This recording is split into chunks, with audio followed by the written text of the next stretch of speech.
Peace, family. So I am doing this video about spiritual baths. I'm actually doing it while I'm driving because I have recorded this video like 3 different times. The first time, the video was perfect. It was too dark. The second time, I don't know. I don't remember what happened the second time, but it didn't work out. Third time, also great. And my editing was like all screwed up. I could not get my editing stuff right. I didn't have my computer on it, and I was like, just, you know what, forget about it. I'm just gonna re-record the video and just do it from there.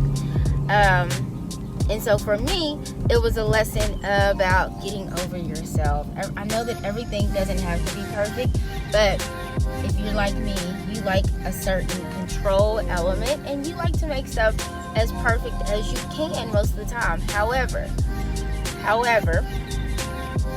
everything won't always be perfect, and that's okay. It's way more important for me to actually do the video than to have everything super edited flawlessly, blah blah blah, because nobody really cares. So the lesson in this that I'm learning is getting over myself. I'm actually learning to get over myself and stop like caring so much about every single little detail. There are points where details are important, but like everything shouldn't be so obsessed over. So that is my lesson, and it don't have nothing to really do with this video, but that was my like disclaimer that this is why I'm doing this video while I'm driving, because I promise y'all the first couple of times the video was super cute, I was cute, I had a little background. None of that is happening right now. Makeup been sweated off, I'm leaving the dentist office, and I'm actually driving in a little bit of traffic. So anyway, moving on. The video is actually about spiritual baths. So I'm about to give y'all everything I have on spiritual baths and tell you why they are so importante, right? Okay, so first off, what is a spiritual bath? When we talk about spiritual baths, we're talking about a spiritual cleansing or a transformation or a rebirth, not a physical cleansing. Actually, you should be already clean when you take your spiritual bath. So a spiritual cleansing, rebirth, or transformation, I like to think of it like a superhero movie. When the superhero goes into that water or sometimes even that fire and they come out, the shit is about to hit the fan because they have been totally transformed or rebirthed, and their superpowers have re-upped at that point, right? So think about your spiritual bath like that. People have been doing spiritual baths for literally centuries in almost every culture. So we're talking about ancient Kemet, other parts of Africa, Asia, also Rome, Greece. Spiritual baths are also involved in different religions. Christianity, of course, you have a baptism or a rebirth through baptism, but also other religions also do some type of spiritual cleansing or spiritual bath. So that's what a spiritual bath is. In this video, I'm going to focus on 2 different types of spiritual baths. First type is healing, and the second one is manifestation. So we talked about what a spiritual bath is, and now let's talk about why you would want to do a spiritual bath, and then how you would go about doing that, and what's involved, the details. Okay, so why you would want to do a spiritual bath. If you need a reset, a cleansing, or even a rebirth. This is especially important for my spiritual practitioners like myself, or alchemist, whatever you want to be called, witch, whatever you want to be called. If you're working in the spiritual world a lot or often, you need to do some type of cleansing, because those entities, those spirits, those energies can get attached to you. And so you would definitely need to cleanse yourself at some point in regularly. Another reason why you would want to do a spiritual bath, if you're trying to heal from some type of trauma, maybe emotional trauma, if you're trying to heal different parts of your chakras and energy points, you would want to do a spiritual healing or a spiritual bath. You could also do a spiritual bath, as I mentioned, for manifestation, intention setting, right? I like to do these baths usually around the new moon or the full moon, so that I'm also working with not only the elements of my herbs, my flowers, my oils, my water, but also the moon energy also. Okay, so let's talk about water, the elements of a spiritual bath. Main element that you need, of course, is water. Water is super important for a few different reasons. Let's think about it. Water is literally 2 parts hydrogen, 1 part oxygen. It is a gas, yet it is manifested as a liquid, as a water that you can hold, you can touch, you can see it, right? Can't see hydrogen, but you can see water. So it is manifestation in itself. Water is also the memory molecule. It holds memory. It also transmutes energy. There's a study done by a Japanese scientist. I cannot remember his name. I'm sure it was in one of the other videos. But if you look up water molecule study, I can guarantee you it will pop up.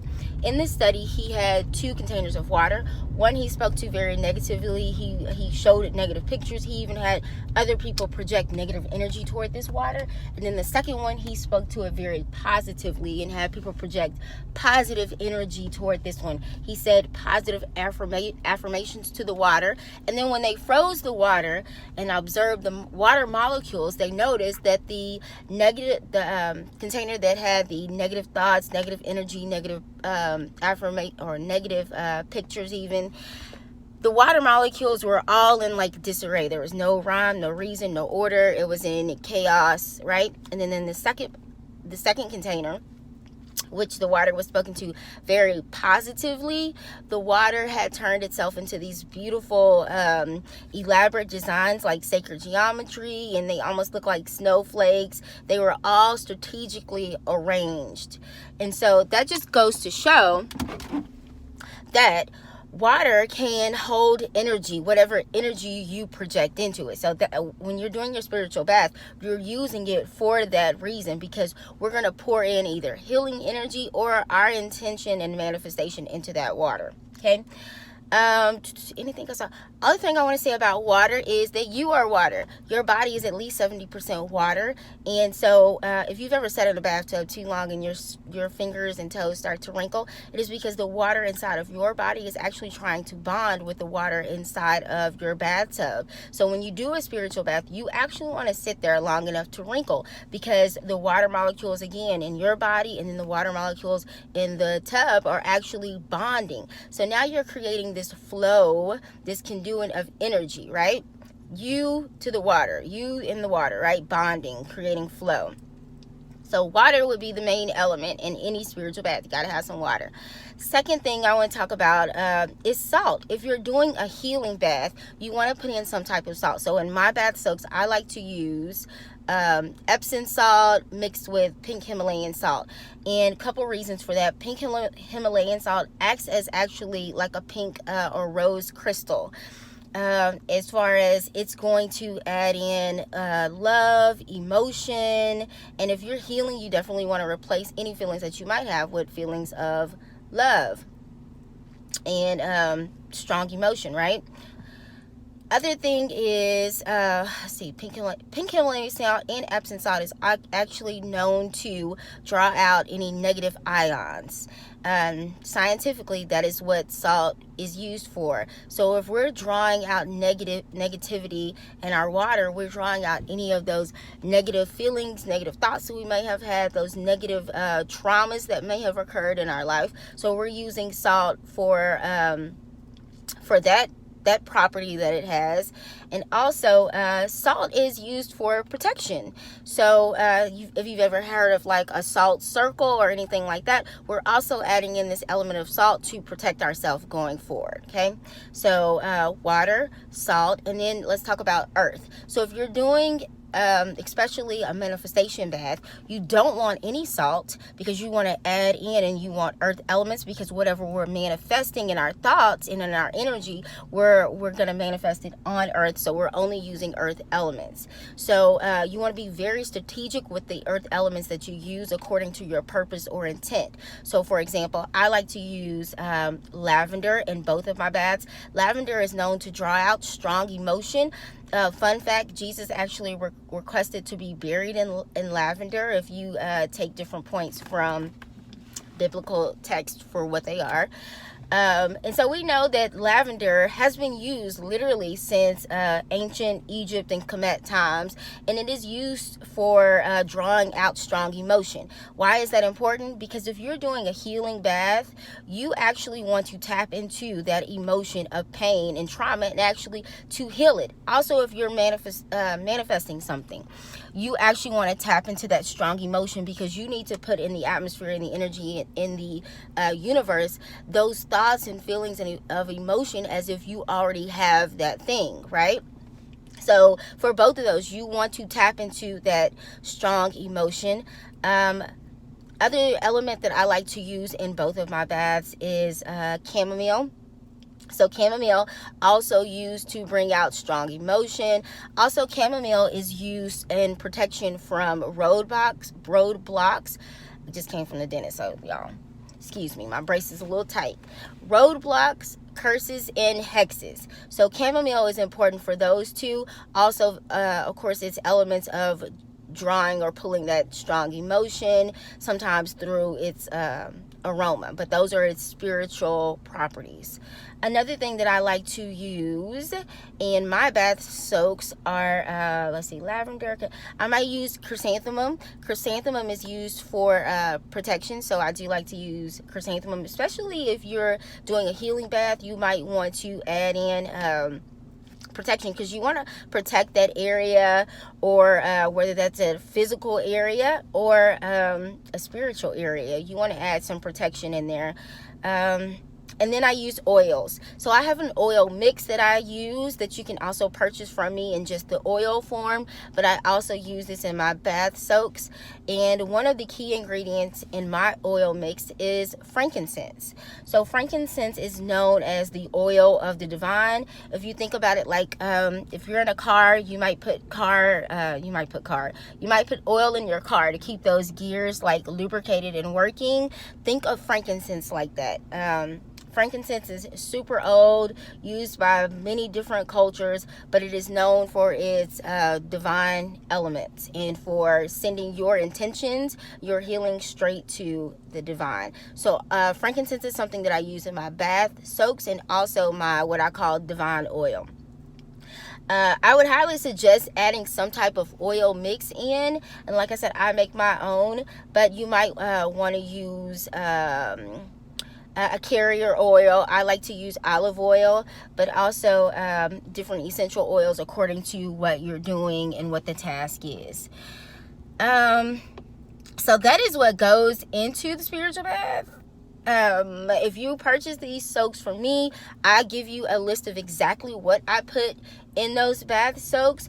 And also their spiritual and medicinal properties, because I choose each one of them for the task at hand, and they are very strategically chosen. So I don't choose anything just because this smells good. No, I choose it strategically and specifically for, okay, what kind of elements, what kind of properties do you carry? What am I doing here? So what do I need to add in? Am I actually extracting something? So my bath soaks come with a detailed list of its spiritual and medicinal properties. So let's talk about how to take a spiritual bath. That's the last ingredient. When you're taking your spiritual bath, what you want to do is clean your area first. Clean your bathroom, okay? Why do you want to clean your bathroom? Because negative entities and spirits like to attach themselves to dirty places. So you want to make sure you have a clean place. I also like to sage my area down first, okay? The next thing you're going to do is, as you're running your bath water, we talked about how water holds memory and carries energy. So you're actually speaking into your water. You're commanding your water to do what you want it to do and to be what you want it to be. Okay, so as you're running your water, let's say you're doing a healing bath, or let's say you're doing a healing bath, you actually want to speak into it and say, you are healing waters. You will heal, X, Y, and Z. You will manifest X, Y, and Z. You're telling your water what to do according to what you want it to do.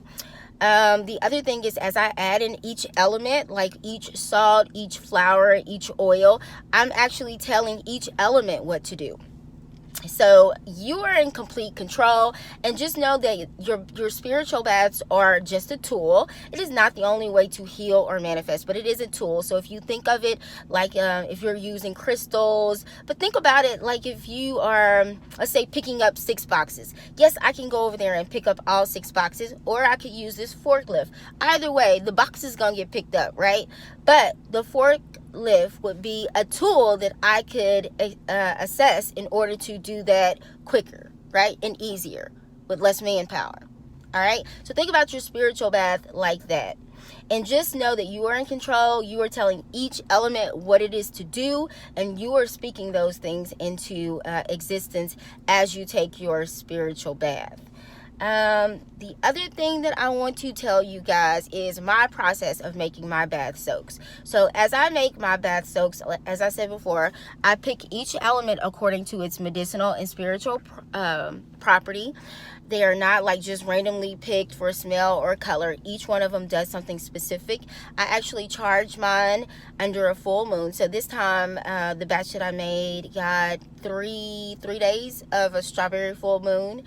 I also charge it at 528 hertz, which is the frequency of love and peace.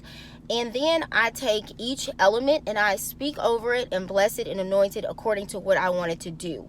So if I'm speaking to my frankincense, I'm telling frankincense, you are my channel to the divine. You will carry my intents. You carry my prayers. You are a healing agent. I'm telling each element exactly what their job is. And I do that for 3 days. So 3 days full moon charge, 3 days of me speaking, blessing, and anointing each element.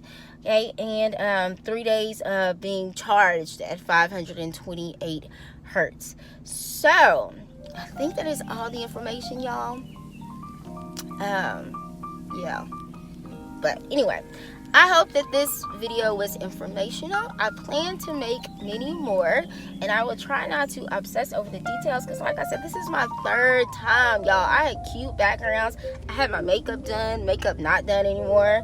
But, you know, I felt like the information was more important than my appearance and aesthetics. So I really hope that this video blesses you, and if you are interested in getting any of my either healing soaks or manifestation soaks or divine oil, you can reach out to me and let me know. Like I said, I do make them in small batches because I'm not Walmart, and like each element, each oil, each flower is blessed and charged and strategically picked. So it does take a little bit of time. Yeah. But if you're interested in that, please reach out to me and I will get that to you ASAP. Okay? Peace, and you guys have an awesome day.